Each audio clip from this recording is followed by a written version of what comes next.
Imagine perder filha, cachorro, mulher e ainda seu melhor amigo ser preso.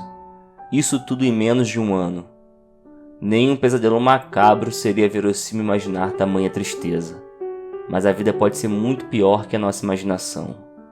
Há alguns meses terminei a leitura de Ghost Rider, uma espécie de diário de bordo do lendário baterista Neil Peart durante sua viagem de reconstrução pessoal pelas estradas do Canadá, Estados Unidos e México.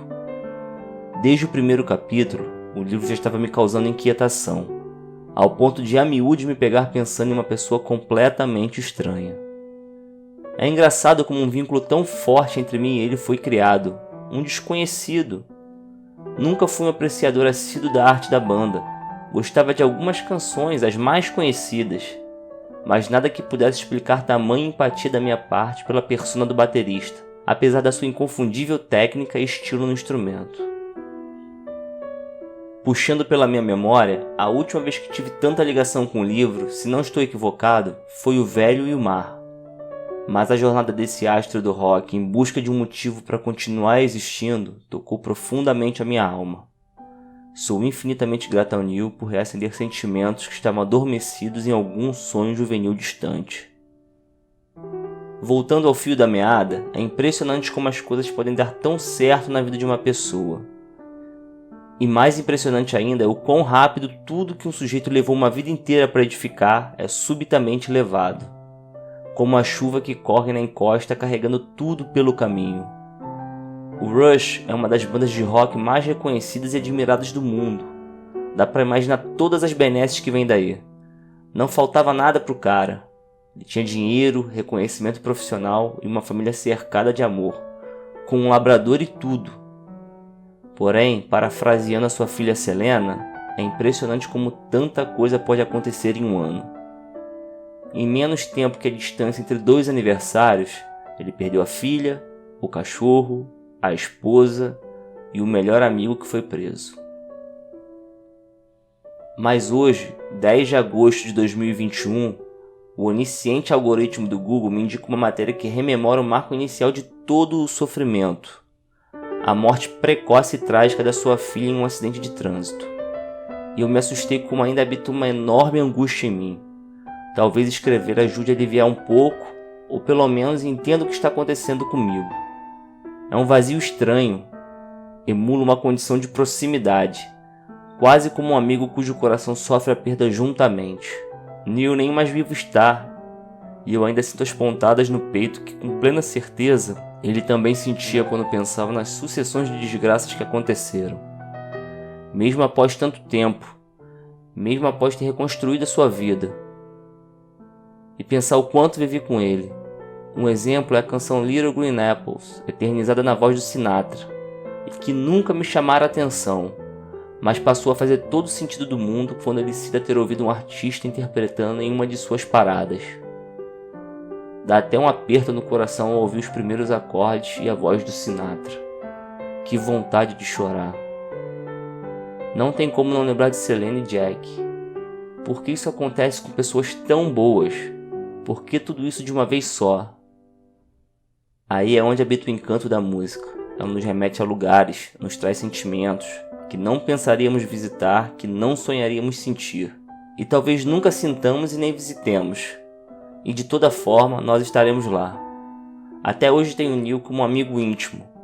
Por isso, enquanto li o livro, sempre tentava me colocar no lugar daquele homem perdido. O que faria se acontecesse comigo? Será que largar tudo e pegar a estrada com as lembranças de entes que vivem apenas no coração é uma boa opção? Uma atitude desesperada no mínimo.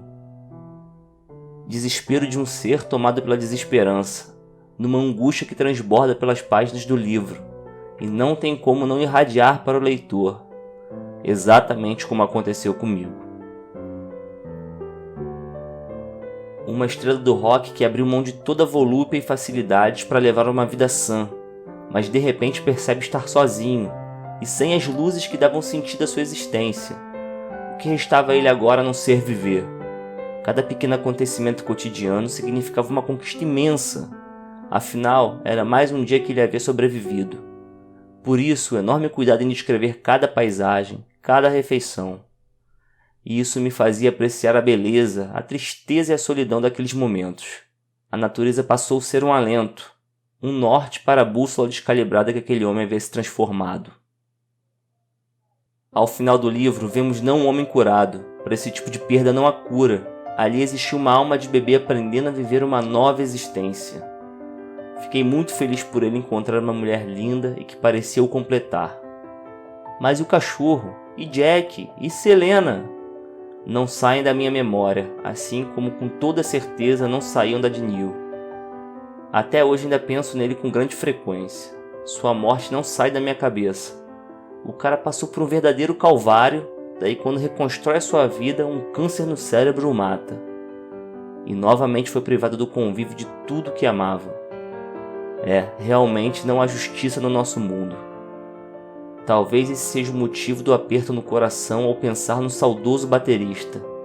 O mundo não é justo, ele não respeita uma lei de equivalência ou compensação.